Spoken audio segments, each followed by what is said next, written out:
I'm going to do a shrimp and veggie stir fry. This is really nice and healthy. And one of the things I do is I try and keep I buy the 2-pound packages of frozen shrimp when they go on sale, keep them in my freezer, and then on those days where I know it's going to be crazy busy and we're not getting home till late and I didn't make a casserole or I didn't throw anything in this slow cooker, I can pull out some shrimp, run some cool water over it in the sink. It defrosts in no time, and there you go. I'm ready for a stir fry. I've usually got some veggies around in that drawer of the refrigerator. You know the drawer I'm talking about. Little, onion, maybe a half of a pepper, maybe some zucchini. Or you can just go to the grocery store, swing by, and pick up some already done stir-fry vegetables. I like to use fresh vegetables in a stir-fry, though. I think that makes all the difference in the world. I don't buy stir-fry sauces. I just make them at home with things I have in my pantry. So this is just a fun, quick, easy recipe. So the first thing I'm doing is, if you have a wok at home, fantastic. If you don't worry about it. Just get the biggest skillet you have, and I'm going to do a little bit of oil in my wok and heat that up. Now there's some tricks and tips to doing really yummy stir fries.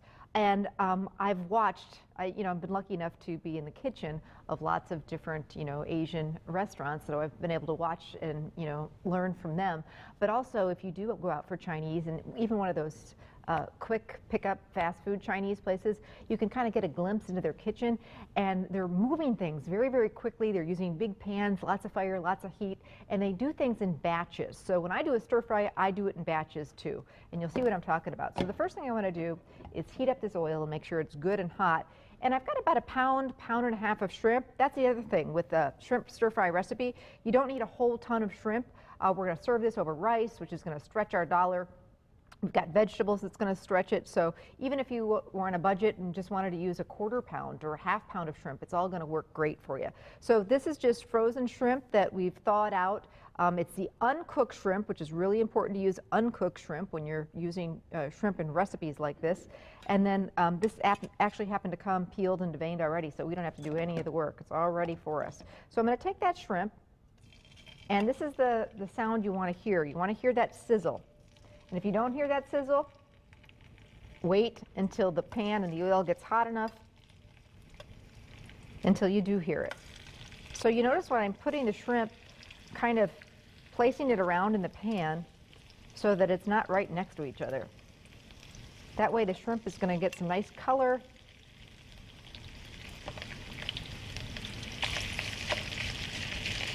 It'll get nice and caramelized, a little bit sweet. And same thing goes if you're doing like a chicken stir fry or a beef stir fry, pork stir fry. I like to use the same method where I start with the shrimp or the chicken or the beef, and then I'm going to add the vegetables. I don't want to put it all in here at once. It'll overcrowd the pan. I won't get that flavor I'm looking for. Okay, so shrimp is in. And I'm just going to let that hang out for a second, and I'm going to get to work on a homemade stir-fry sauce. This is so easy, and it tastes so much better than the bottled sauce that you get at the grocery store. Now, if you're in a pinch and you don't have time, you can pick up the bottled stir-fry sauce. That's fine. But this is stuff you probably already have on hand already at home. So soy sauce. You probably got some soy sauce, right? 2 tablespoons of soy sauce. You could use the low sodium if you'd like. So I'm just going to eyeball it. No need to measure it. So in goes our soy sauce. Bit of dry white wine. This is going to add some great flavor, and it really works well with the shrimp. So this is just a dry Chardonnay or Pinot Grigio. Doesn't have to be the real expensive stuff, and we like using here, and I do at home too, just the little individual bottles that don't cost a lot of money. You can screw the top on, put it in your fridge or your pantry, and use the rest of it in a recipe another time. Just gives some great flavor. You don't have to use it in this recipe. Not a big deal if you leave it out. Some people just don't like cooking with wine. I understand, or you don't have it. It's not a big deal at all. Just use some extra chicken stock if you're not going to be using the wine. Chicken stock is also going to give us some great flavor and make a nice sauce for this dish. So about a 1/2 cup of chicken stock. Just want to check on our shrimp. And at this point, I want to just turn it over, kind of move it around, get it going here so that it finishes cooking. And we're going to add it back to the skillet too, so it doesn't have to be completely cooked. But you see that nice color we're getting? If you liked this to be a little spicy, you could add some red pepper flakes. But we're going to keep it nice and mild. This is going to be something that even the kids will love. My daughter Ireland loves shrimp, and she loves Chinese food, so this is one of her favorites. Okay, so my shrimp is cooked, just about cooked through. At this point, I'm going to get it into a bowl, out of the wok.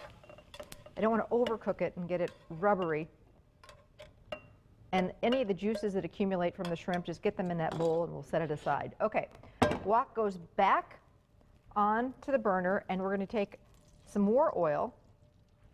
And you could certainly cut back on the oil in this recipe, but again, I don't want to put my veggies in there until it's nice and hot. Now I'm going to do a little bit of fresh garlic.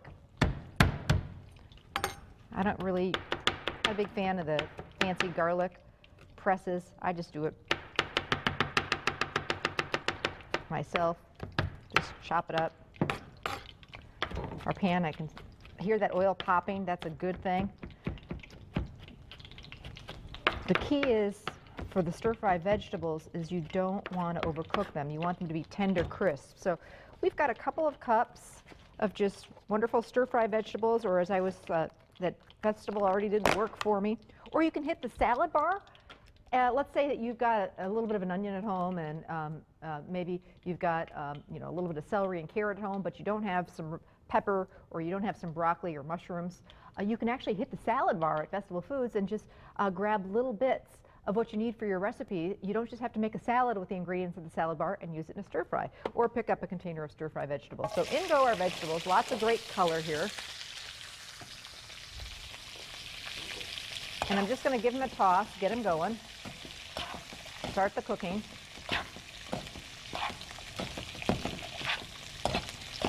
And I'm going to grate up some ginger. This is kind of scary looking, I know, but I'm trying to get more and more people to use fresh garlic and fresh ginger. It's not expensive at all, and wow, the flavor is so much better than dried ginger. You can also get some great flavor from jarred ginger, just like they have jarred garlic, which you find normally in the produce section of the grocery store. If you don't want to hassle with the fresh ginger, you can just pick up the jarred ginger, and then you can use what you need and put it back in the fridge. But this is so easy to use, really. You just basically peel it, and I just use a knife. And then you can chop it up real fine, or use a microplane or box cheese grater. And the smell of it, it's what they use at the really good Chinese restaurants, and just makes a huge difference. Flavor is so great. So you've got all this other ginger, and normally it doesn't come in this big of a piece, so you can get a smaller piece. Wrap it up real well. You can refrigerate it. It'll last in your, your fridge for a good week or two. You can also freeze it. So. And use it for a recipe another time. All right, time to get to the finish line here. I'm going to throw my garlic in.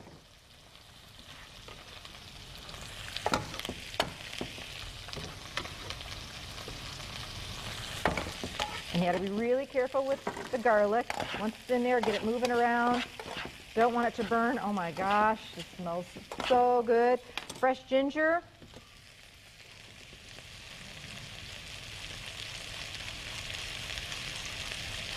Couple teaspoons of that.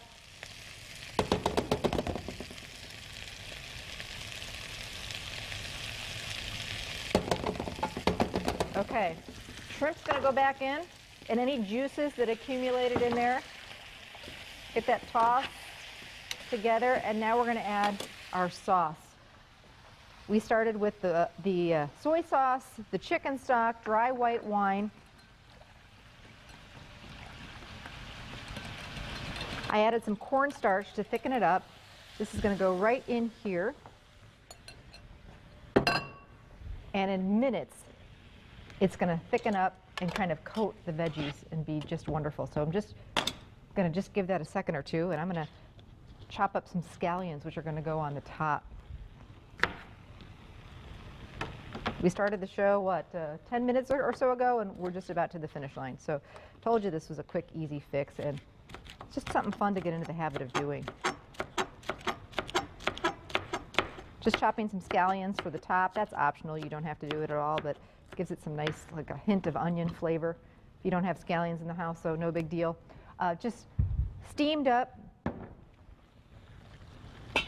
some white, or you could do brown rice. You could do this over pasta. It's really nice if you really want to keep it healthy, and do it over linguine or whole wheat spaghetti even, for more of like a lo mein type of deal. I just want to check our sauce. See how it thickened right up there? And it didn't take long at all either. And now my last thing, and this is kind of my little secret, a little bit of sesame oil, and a little dab will do you, just to finish off the dish. Just about a teaspoon. It's going to give it a wonderful nutty flavor and make it taste like this came from a Chinese restaurant. So some of the shrimp and the sauce and the veggies goes on top of our rice. And then you can garnish with some of these scallions. And then a little bit of toasted sesame seeds is also kind of fun. There you go. How quick and easy was that?